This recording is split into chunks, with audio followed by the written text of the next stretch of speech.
today. On October 13th, Starship successfully lifted off at 7:25 a.m. Central Time from Starbase, Texas. A gorgeous sunrise that was very quickly followed by the hot stage celebration here, as well as multiple previous Starship flights. The booster then performed a flip maneuver boost back burn and then jettisoned that hot stage, which you see there. The booster then performed its boost back burn, which brought it back on the trajectory to the launch tower back to the Gulf Coast. We can see here, you can see the booster descending through the Earth's atmosphere. It broke the sound barrier again as it was coming back through. Those Raptor engines relit, and then the moment that made us all lose our minds, the booster came back for a successful first ever catch by the chopstick arms back at the exact same launch tower that it launched from. It was insane. As you can see, we're all bananas. That's what you think the uncapped criteria had been met. It's the entire Starship entire launch team succeeded in the first attempt.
And very likely, you know,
there are thousands of criteria that need to be met in order to receive the catch. Automated checks have to indicate we have a healthy booster and a healthy tower, and the flight director must issue a manual command which is informed by manual checks from the flight control team. This command is not sent prior to the completion of the boost back burn, or if automated health checks show unacceptable conditions, super heavy for the tower, booster will be pulled to a trajectory that leads into a landing burn and self-splash down.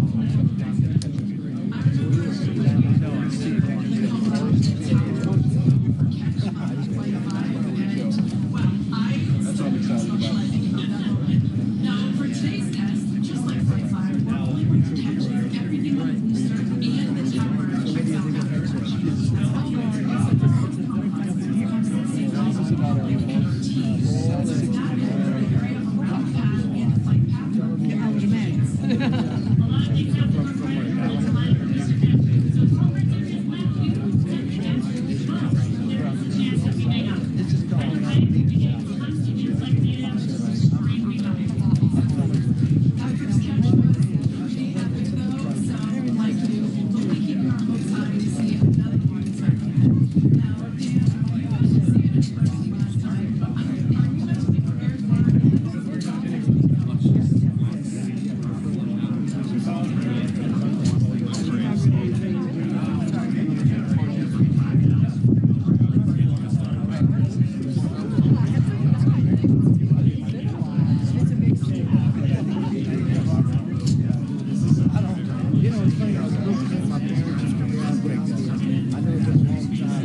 Hey, Mr.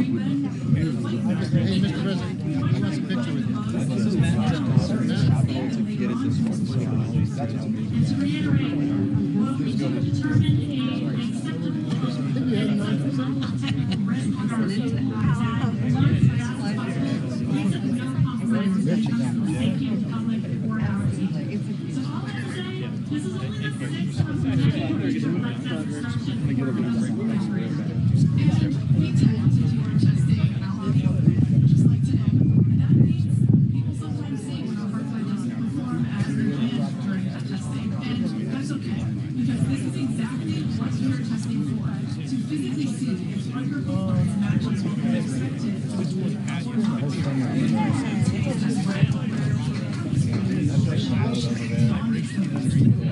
Starship development is also being aided by Starlink Space. I'll start off.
before we're able to make another attempt.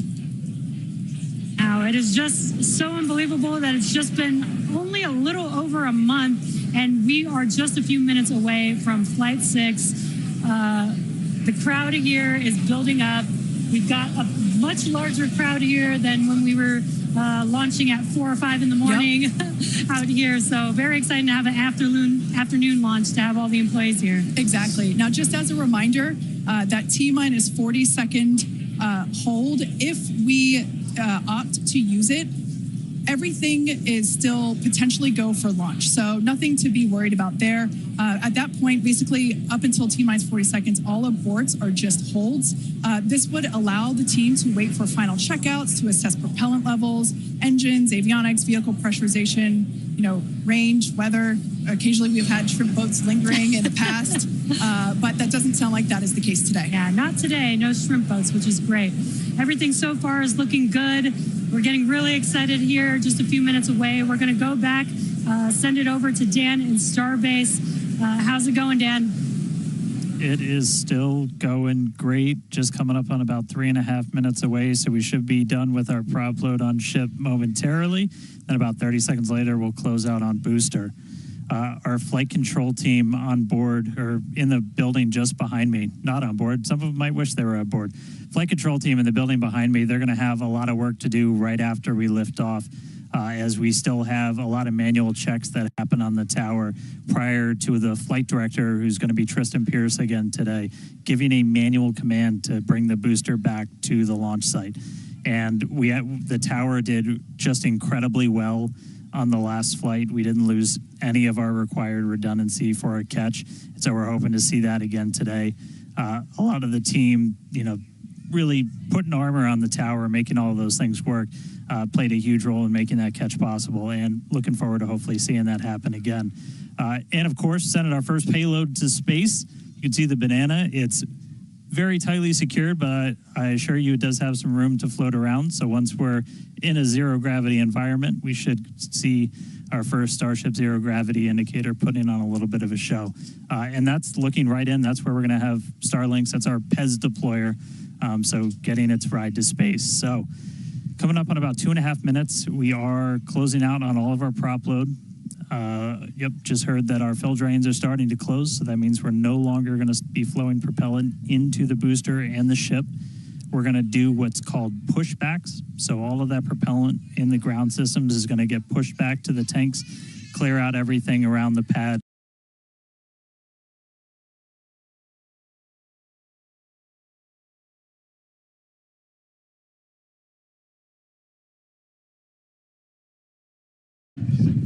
How far is that to altitude? It's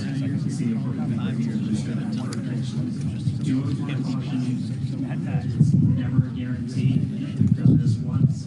We'll see if we're doing it again.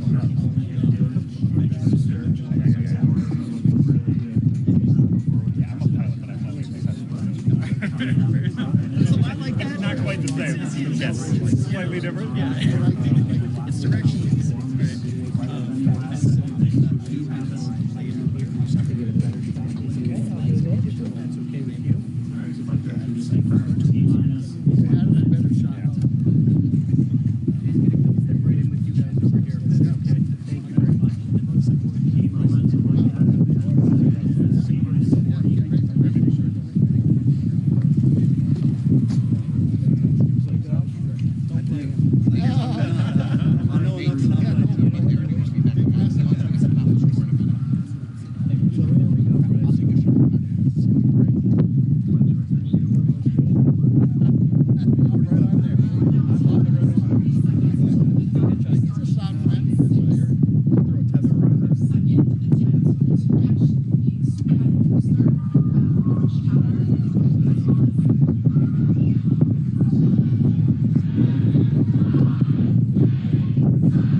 Vehicle is pitching downrange. Booster Raptor, chamber pressure nominal.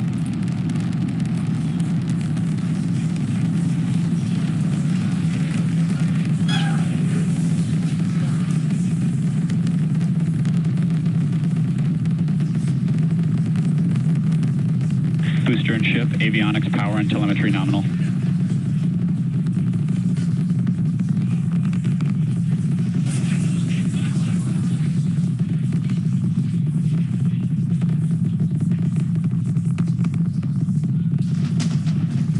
All right, we're just a little over a minute into maximum flight. dynamic pressure. We're about 6 miles away, so all the sound's still hitting us here. Hearing good call-outs that power telemetry nominal, that's flying straight and true. We do see all 33 Raptor engines lit up on telemetry screens. At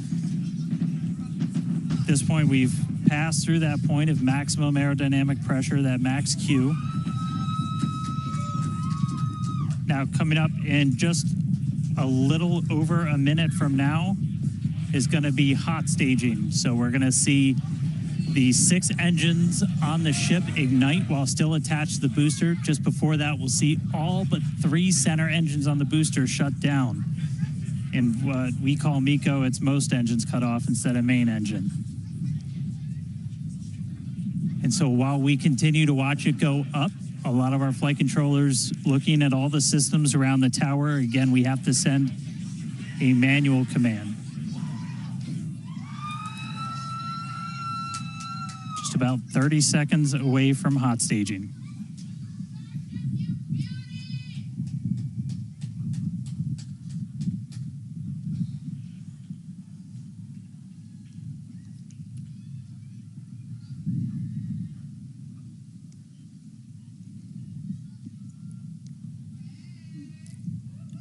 And we heard the tower is go for catch. Booster engine cut off. The return flag is set for true. Ship engine start up. Stage separation. All right, hot staging.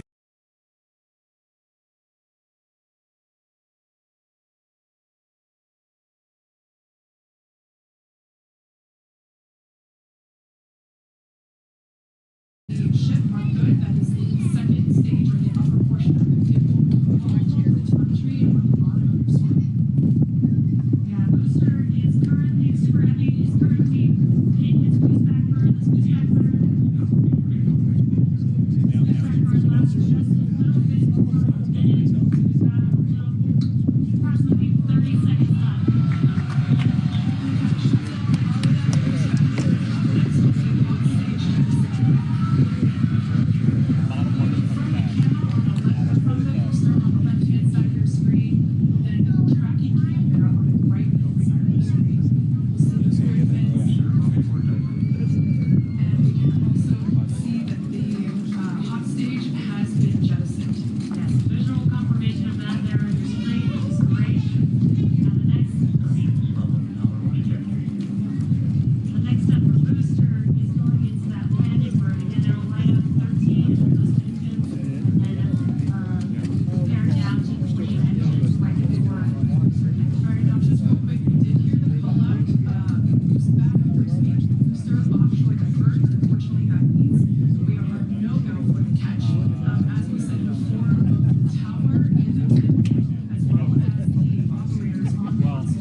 an in-space relight of a Raptor engine, which again will help us set us up for being able to do deorbit burns, which is Ship chamber pressure is nominal. which is important for orbital flights. And what you're seeing on your screen is a view from Super Heavy as it's making its way back down to Earth. Yeah, once again, we are attempting an offshore landing of the Super Heavy booster. So we have seen this before, and it is still very fun to watching it come down for a soft splashdown off the Gulf Coast of Texas. We can see it there re-entering. We saw earlier those grid fins. There are 4 hypersonic grid fins. Or we can see that the landing burn has begun on the Super Heavy booster. And same pattern, 13 engines will light, gone down to 3 just as we expected. And what an incredible view of splashdown that we got today.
So it's currently going about 10 times the speed of a bullet from a missile round. Yeah. Yeah, right. Speaking your language. Yeah, 30,000 feet per second is a lot. Yeah. So like, yeah, bullet from assault rifle might go like Mach 2, lower Mach 2. This is going Mach 23.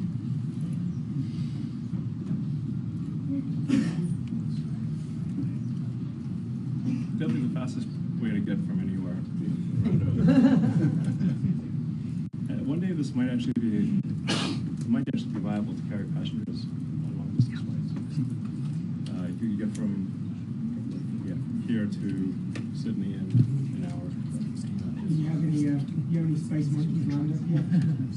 Space monkeys? Spice, I'm Space monkey. Oh, okay. I thought you said spice monkey.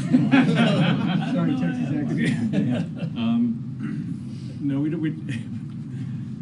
No. I volunteer. Yeah. No space monkeys. We'll make sure it works with cargo, and then we'll add people.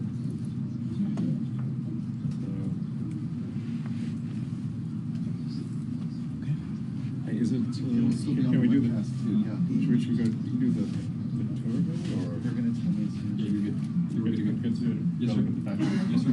All right, so we can go look at the factory and then come back and see the ship landings. Right. Great. That's kind of cool.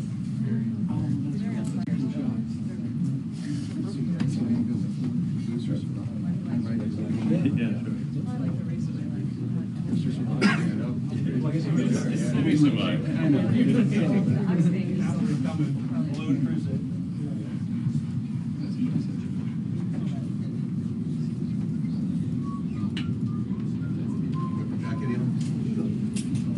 Yeah, it's like it's a bit weird wearing a jacket on this web, I guess.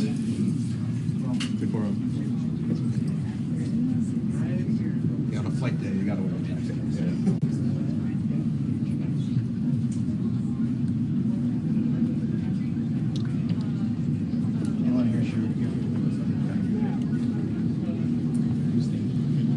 I'm Bryson. I'm Bill. Bill, pleasure.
sure? Yep.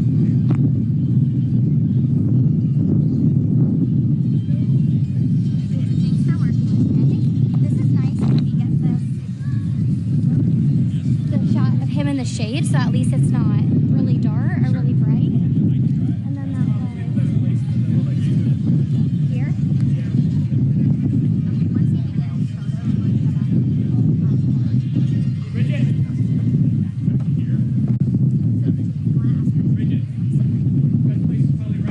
Nope, it's up there where they're already lined up.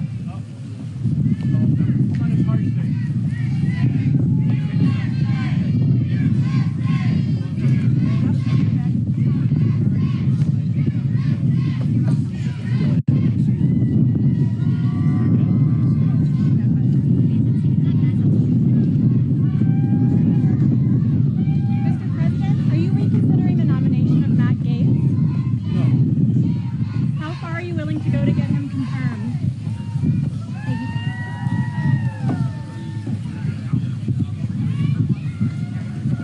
Hey, man, thanks again. Thank you, sir. You guys right here.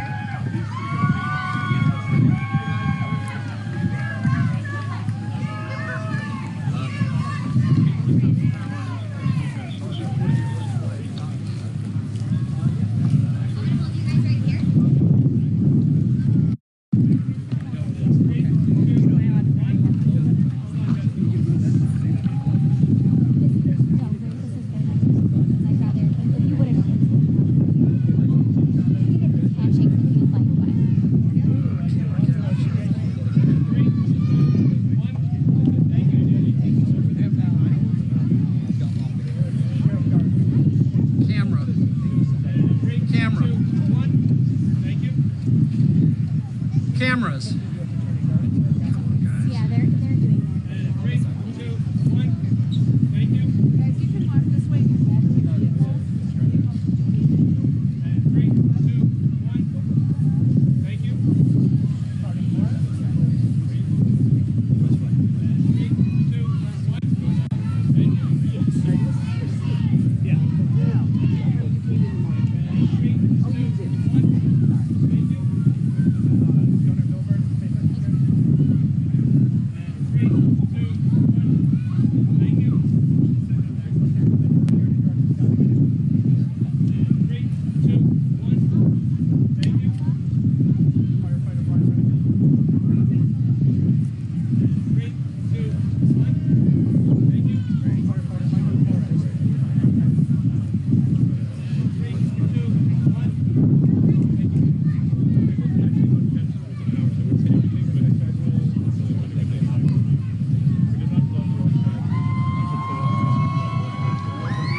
attempted this once previously on Flight 3, but ended up skipping it when we had some attitude control issues with the ship. And we are on the dark side of the planet right now, so views are going to be a little bit dark, but hopefully we see some engine light come on as we do this relight test. This is a pretty critical capability for doing deorbit burns. This is not a deorbit burn. We want to stress that we're on a trajectory where if we didn't fire off the engine at all, we are definitely coming home. Ooh, seeing some thunderstorms down on the ground. That's pretty cool. But this is not a deorbit burn. If we didn't fire this engine, we're on a intentional suborbital trajectory. So no matter what, we're coming in over the Indian Ocean. Firing off the engine does change your exact splashdown point a little bit, but we've got this keep out zone across the entire Indian Ocean that we made sure was clear ahead of flight, and we continue to monitor during. But we're going to aim for that and hopefully see this relay test coming on in about a minute. It's just going to be one of these engines, and it uses what's called the header tanks, so these small spherical tanks in the very top of Starship up in the nose cone. They don't require nearly as much gas to pressurize as your main tank, so they're really useful for any in-orbit maneuvers, and then for landing burns. So if we make it to a landing burn today, we'll be using them for that as well. So we should be coming up in just about the next minute. It should be under a minute now away from that expected ship burn. And again, we've relit Raptors pretty frequently. We just did it with the landing burn and that boost back burn on the booster, and we've done it on ship landing burns. We just haven't done it in this microgravity environment where your propellant management and a lot of other things are different, as you're not down with the force of Earth's gravity.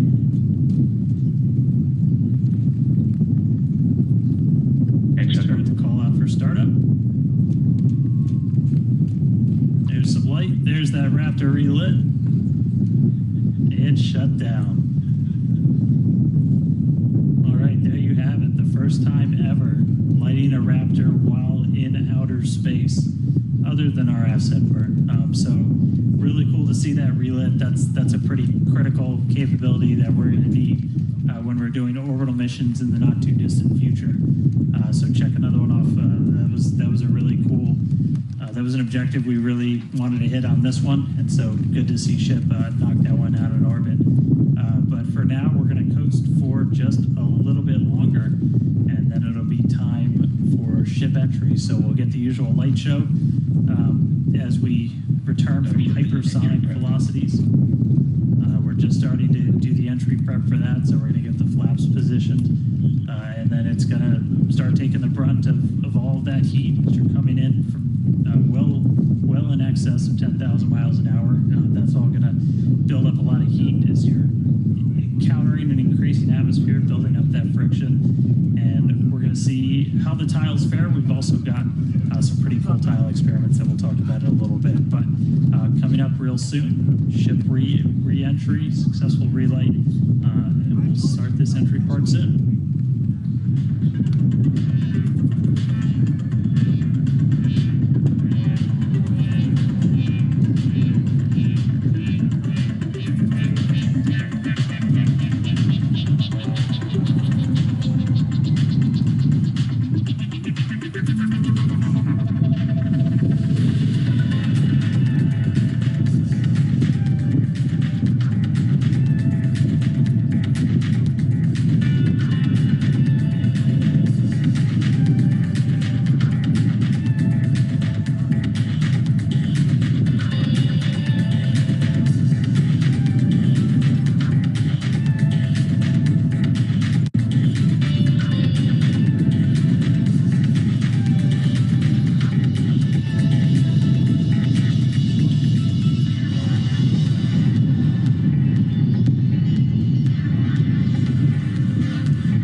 altitude, good attitude for atmospheric entry.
Welcome back to Starship's 6th test flight.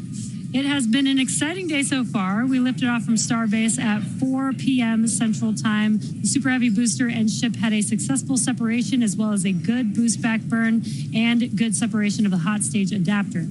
We did not attempt a return to the launch site and catch attempt today when strict criteria were not met and the Super Heavy booster executed a planned divert to a landing burn and soft splashdown in the Gulf of Mexico.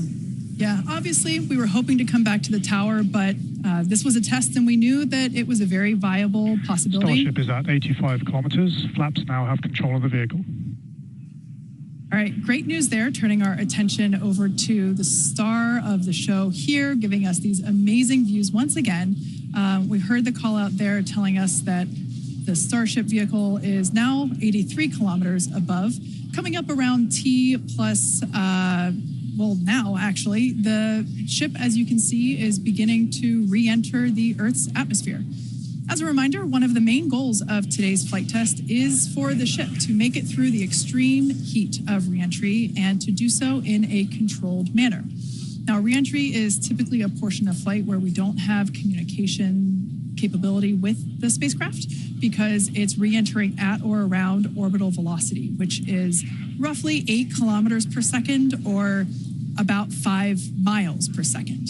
Now, at those speeds, yep, pretty fast. The spacecraft is moving through the atmosphere rather quickly, and that results in friction, as we can see that starting to happen on our screen, and this creates a plasma field around the vehicle. That blanket of plasma distorts communication frequencies, so it's not uncommon to experience brief blackouts in communication.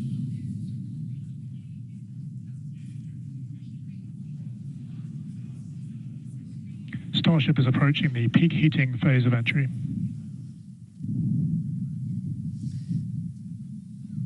And we just heard we're getting into the peak heating phase. We're getting these views courtesy of Starlink. We've got 4 different terminals on the ship itself.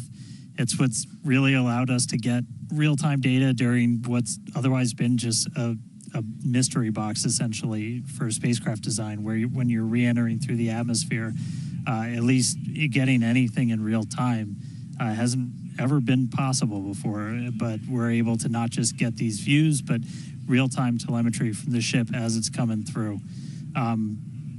Do really want to stress that we are really pushing the ship today. The heat shield is not in the same configuration as it was last flight, where we had a team of ship techs do just an otherworldly task, replacing the entire heat shield, thousands of tiles, installing a backup ablative, and that pretty much set us up to do a pinpoint landing on Flight 5. We did not do that with this one. We have some backup in those really sensitive areas around the flap, but this is an older generation heat shield. And knowing we weren't going to do that, we even went and removed some extra tiles. There are some missing tiles on the nose cone where we're testing some backups. There are some steel-covered tiles in a couple of different spots, and there's also a whole lot more steel of the ship showing. As you guys talked about, we gave it a little bit of a haircut, a couple hundred tiles trimmed off the sides, and that's where we might have catch fittings in the future. But ooh, color's starting to come in, so it looks like things are going to start heating up, Kate and Jesse. Yeah, fun fact, Dan, we actually removed 2,100 heat shield tiles from Starship in order to basically present that necessary receding line, which you kind of can see there in your view. Think back to previous flights, the heat shield line came up further on the vehicle, and just like Dan said, we want to test the vehicle beyond what we think it is capable of carrying based on our simulations and calculations. So once again, to just be super plain, don't be surprised if we see some wackadoodle stuff happen here. We won't be. There are a number of things that we are testing out intentionally to see what the ship can take. Yeah, exactly. And knowing what those limits are will really help us design the vehicle of the future.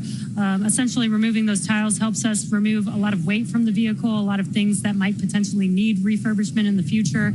And the goal is to come up with a heat shield pattern or design that we don't have to refurbish. We can just continue to use it over and over again. And that's why we're changing some of those tiles and moving stuff around, removing a lot of those tiles, as Kate has been mentioning. Exactly. And, looking forward to the Starship capability of the future, we want to be able to catch Starship like we do with boosters. And so the next flight, we want to better understand where we can install catch hardware, not necessarily to actually do the catch, but to see how that hardware holds up in those spots. And today's flight will help inform, does the stainless steel hold up like we think it may based on experiments that we conducted on Flight 5? Now, continuing to look, amazing views. Yeah, Dan, go ahead. Oh, I was just going to say, there's so much on this flight that we're doing to try and, make all the ships that we're about to start flying even better, just really understand what their capabilities are going to be. We've got kind of the next-gen ship lined up for Flight 7. It's got all of those heat shield upgrades and everything. And one of the things that we're going to be doing that's most interesting, and one of the reasons we wanted daylight, is we're going to be flying pretty aggressively as ship comes in. We're going to be kind of nose down, and we've done it in wind tunnels. We've done it in simulations. You might see the flaps really flapping around, trying to control the vehicle. We're betting we might have a little bit more capability than we think in just the analysis, but always a chance that bet doesn't pay off. But that just helps us know what are our Starship limits. is now halfway through the peak heating phase of entry. Sweet. Halfway there. Halfway home, guys. Yeah, and if you guys, again, can follow along with the altitude and the speed of ship as it's making its way back down to Earth, bottom right-hand corner of your screen. Speed is still going really, really fast. Again, as it gets closer to Earth, we'll see that altitude drop a little bit faster. It's kind of dropping pretty slow right now. And again, as we get closer and closer to literally the surface of the water, then we'll start to see that speed pick up. And if we can make it through this re-entry, we will attempt to do that flip maneuver once again and splash down in the ocean. Exactly. Like we've been saying, we are testing beyond the perceived limits of the vehicle. We want to go learn more about the ship, and this is a great opportunity to do that. So really pushing the flight hardware in a flight environment to help inform these future designs. As we've mentioned, it has a different heat shield. This heat shield is not the same generation as what we flew last time. This one is one generation older. So we are also testing out new secondary thermal protection materials. So basically, like if the heat shield isn't in this one spot, can this other material protect the metal is the thinking there. Also checking of the ship's structural strength in those areas where we're looking to add that ship catch hardware just to see if it survives entry. So yeah, as we've been saying, we've done a lot of calculations and simulations. This view right here is super cool. This is looking out from the aft engine bay, basically at the bottom of Starship. Then on the center left-hand panel, if you will, we have one of the forward Starship flaps. So one of the flaps located at the top of the vehicle. Underneath that is one of the aft end flaps, like the one that we see in the main picture there on the right-hand side of your screen. Now, these views as the vehicle continues to enter the Earth's atmosphere, drawing a crowd once again here at SpaceX in Hawthorne as folks tune in as the mission continues on. Now, the next event that we have coming up, we should hear the call out that the vehicle is transonic around T+1 hour and 2 minutes or so. That means that the vehicle is traveling near the speed of sound. We say near the speed of sound because there are certain parts of the vehicle where airflow is going faster and other parts where it's going slower. So it kind of teeters there on the brink of the speed of sound. So once we have equal flow on all parts, then we'll hear it's subsonic. Yeah, and almost real quick, almost a reverse of, I'm sorry, Jesse, almost a reverse of before. We see the Earth starting to come into view. We've got sunrise there over the Indian Ocean. So this is going to look different from any of the re-entries we've had before. And it was specifically so like we get as much daylight as possible to see how ship does this. Over to you, Jesse. Sorry about that. Dan, great minds think alike. That's exactly what I was going to point out, is that we're getting a lot clearer view of the Earth in the background with the different temperatures that we're seeing with the different colors of that plasma around the ship, which is really, really cool to see. Again, we are pushing the limits of ship today, but so far everything is looking pretty nominal. We'll see how the next few minutes goes. Yeah, like we've said before, don't be surprised if this is not entirely smooth sailing all the way down to the ocean's surface. Similar to Flight 5, we are targeting the same splashdown location in the Indian Ocean, but we are not expecting to recover the vehicle. Right, and we were getting some glimpses of the flaps. The flaps so far are looking pretty good. We're not seeing any burn through. There's those flaps again in that hinge area, which is our most concerning area there. That's great news for us for now. Again, the next few minutes could change as we continuously push those limits. Yeah, once we slow down a little bit, once we're subsonic essentially, so I think that's about 1,200 kilometers an hour. Once we're down below that, that's when we're going to kind of dip our nose down and get that more aggressive angle of attack. Normally, we're just belly flop right into the water, pretty much, that position. But if we're going to be able to do return to launch sites, we're going to want to be able to fly with a little bit more of an angle of attack, get you a little bit more range as you're coming through. And so this'll be just a test to see quite how far can we push it. And obviously we're going to do these kind of tests way out here in super remote areas before you ever try to bring a ship back to a place like Starbase. Starship remains on a good entry trajectory. External temperatures are coming down. All right, great news there. That tells us that we are through the phase of peak heating. So we are expecting these temperatures to continue to come down. Once again, we are targeting a soft splashdown in the Indian Ocean off the northwest coast of Australia. We can see these beautiful views of planet Earth coming in. Yeah, this is very different, where we had nighttime views of the ship as it was re-entering, and now we've got daylight. It is about an hour or so after sunrise there in the Indian Ocean. So pretty cool to see this. Yeah, and it might not seem like it makes a huge difference, but we do get a little bit more light on ship as well for the camera views that we have, which is very beneficial for us to visually see anything and try and correlate that to any of the sensors or data that we have on the vehicle. Exactly. That is why we shifted our launch window so that we could have that daylight in order to improve our observations of the vehicle. So not only are we getting all the raw data from all the sensors that are on board Starship, but we also have multiple cameras and assets out there that are watching the vehicle and will also be able to tell us with this visual story that is also very, very important. And as we get down a little bit lower, the Raptor engines are in their chill phase right now, so just essentially getting them primed to turn on. We're going to use those 3 center engines to do a landing flip and then a landing burn. So we'll come down kind of in that slightly pointed down belly flop and then fire off those engines to flip us around and then do that final landing burn. That should be coming up in just under 5 minutes from now. And then hopefully we start hearing some call outs on transonic and subsonic as we slow down. Again, once you hear Starship as subsonic, keep a close eye on the flaps. They're going to be working overtime essentially to maintain control of the ship as we get a little more aggressive with this.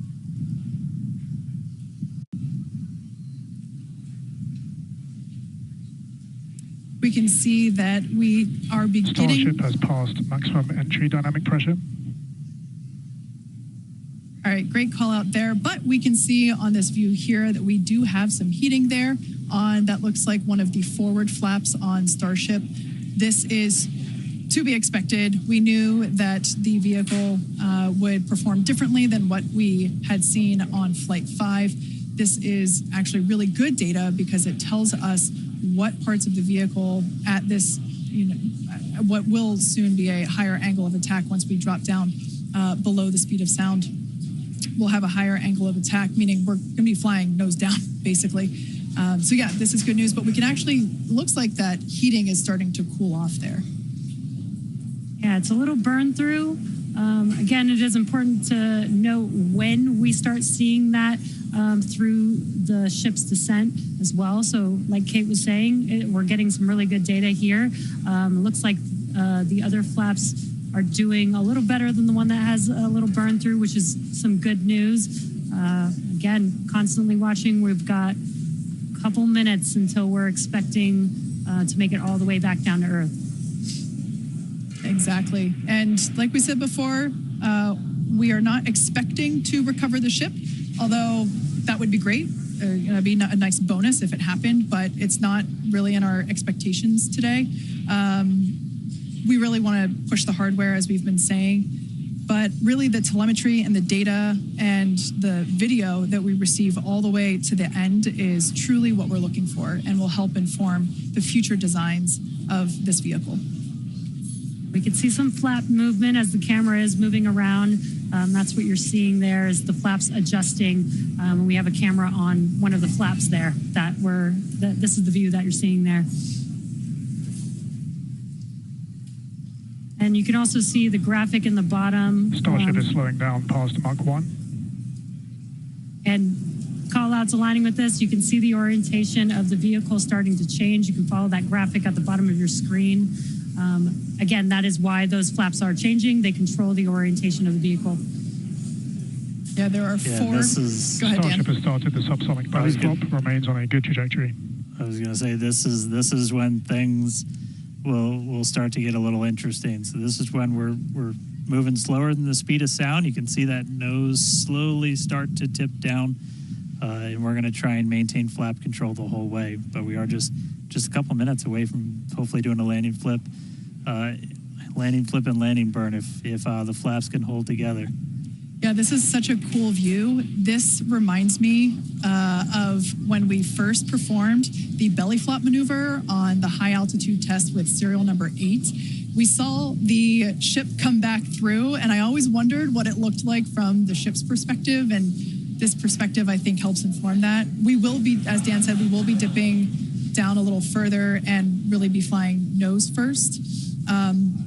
This higher angle of attack, we're intentionally doing it to stress those aft flaps, and that will help inform the limits of flap control in order to collect data for future landing profiles.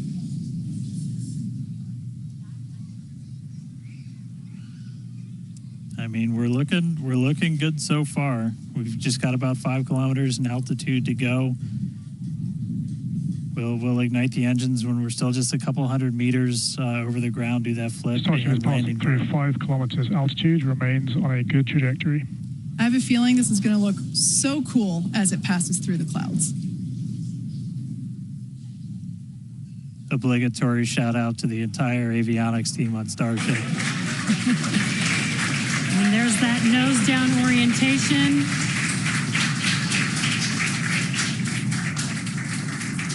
Now the Raptor engines will relight and help flip the booster back up. This is a more severe flip given the orientation. The engines will shut down prior to the water making impact, prior to the vehicle making impact with the water. Our ship is doing great so far.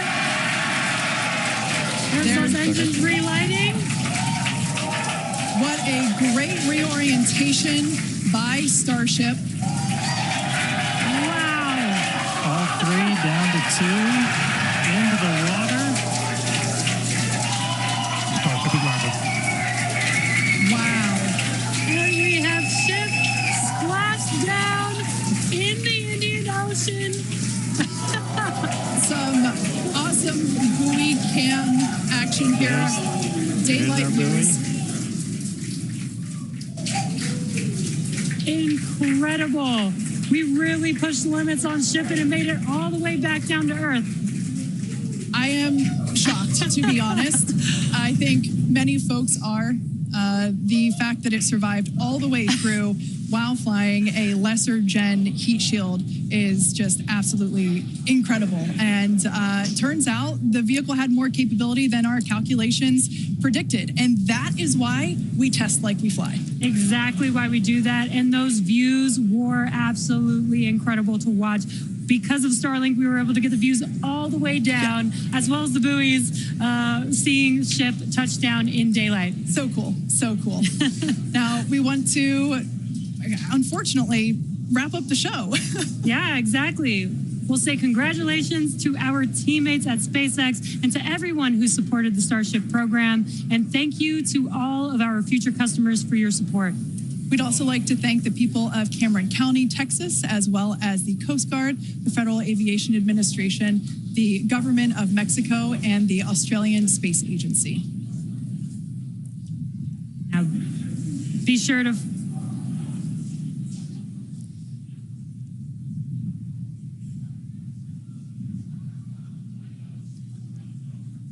Hey guys, I could take it from here.